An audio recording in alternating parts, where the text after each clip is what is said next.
Isn't it great when competitors help each other, even if they wouldn't necessarily tell you that they do? Because yes, it looks like Samsung will help Apple get rid of the notch, but of course, there's a catch.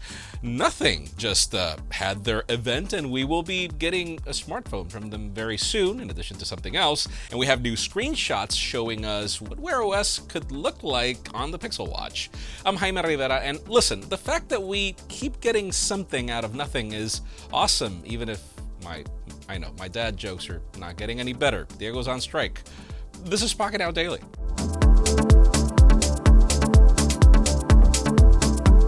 The official news today begin with Motorola and their latest flagship. Yes, I know, the company unveiled the Moto Edge Plus a few weeks ago, but we had no word on availability. Let's start with the specifications. This phone brings a 6.7-inch OLED display running at 144 Hz. It's powered by the Qualcomm Snapdragon 8 Gen 1, up to 12 gigs of RAM, half a terabyte of non-expandable storage. It brings a 60-megapixel selfie shooter, and then when you turn it around, we have a triple camera array, sort of. It consists of a 50-megapixel main sensor, a 50-megapixel ultra-wide, and then a 2-megapixel depth sensor. And can we get rid of these? I mean, seriously, there is no need for a full camera ring for something that isn't there. But anyways, it brings a 4,800 milliamp hour battery, dual stereo speakers, 5G, and more. Now, the company just made it available in carriers and retailers, and it's starting at $1,000.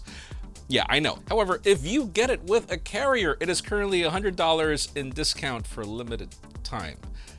I know, but anyways, my unit is in. Make sure you watch our hands-on and unboxing on Instagram, and let us know what content you'd like to get, because the price, man, for what you get, that's a tough one. Sticking to official news, let's move on to nothing, as the company had their Truth event, where Carl Pei confirmed that, well, they have more plans. They're not just an audio company.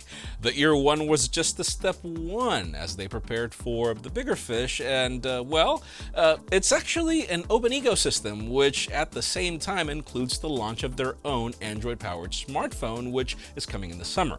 It'll be called the Phone 1, and it would be powered by Nothing OS, which is, of course, a skin on top of Android.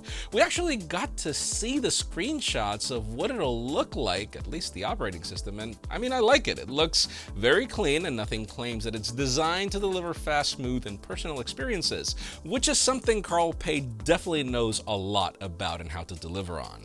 Nothing also confirmed that it'll be powered by a Snapdragon processor, and they will release an early preview of their OS via their launcher in April on select smartphone models.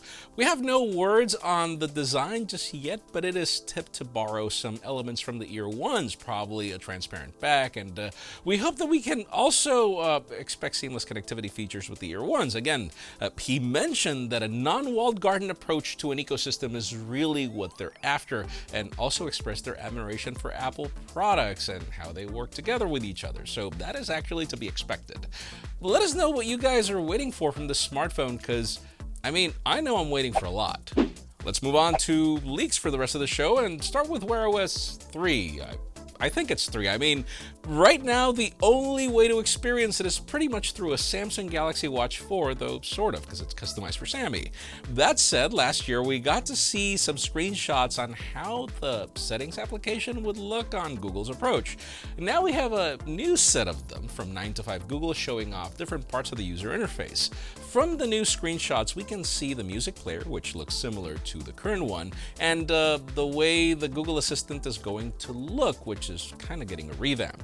The step counter is definitely taking some cues from Fitbit down to the teal accents.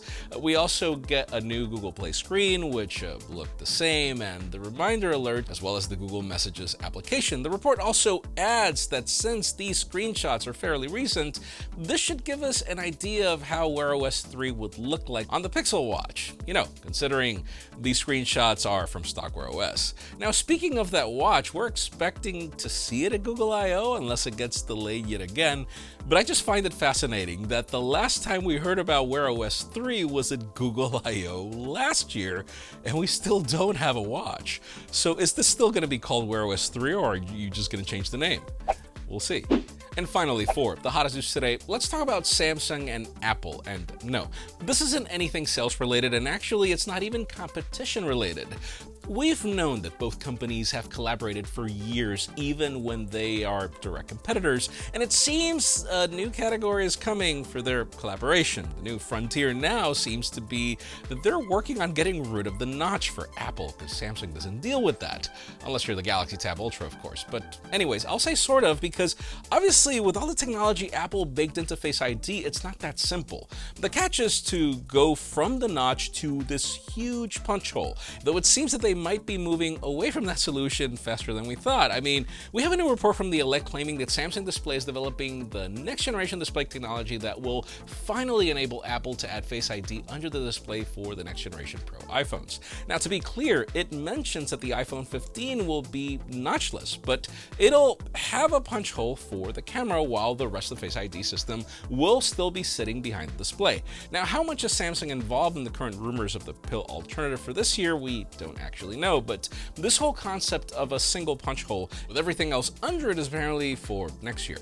We know that Samsung and other companies are already working on selfie cameras behind the display, but Apple isn't ready to move on to this because if you consider image quality on these, I mean, it's not necessarily ready if we're honest. The Elect also mentions that Samsung will implement this first on next year's foldables, meaning the Galaxy Z Fold 5 and the Flip 5, and the iPhone 15 Pro will probably come a month later. Apple is also tipped to be working on an under-display fingerprint sensor for the next iPhones, but then again, this wouldn't be the first time that we're actually talking about this. Both technologies are under development, but we can expect them to be ready for, I guess, 2023. So for today's question, let us know, I mean, wouldn't you just prefer for the company to solve everything with a fingerprint scanner that even if they did not innovate on, they pretty much figured it out better than other companies before it? Because honestly, I don't know. I just have no clue why Apple is so insistent on Face ID. But that's just me. Leave us a comment down below. We'd love to know your opinion. Friends, again, if you want to get the news earlier, follow us on Pocketnow.com and subscribe to our channel for more videos like this one. You can also follow us on social media, so our extended coverage happens on Instagram, and follow me on my personal handles to see me come up with the worst dad jokes, because my son is busy. Please give this video a thumbs up if you like what you saw. I'm Jaime Rivera. Thanks so much for watching. We'll see you tomorrow.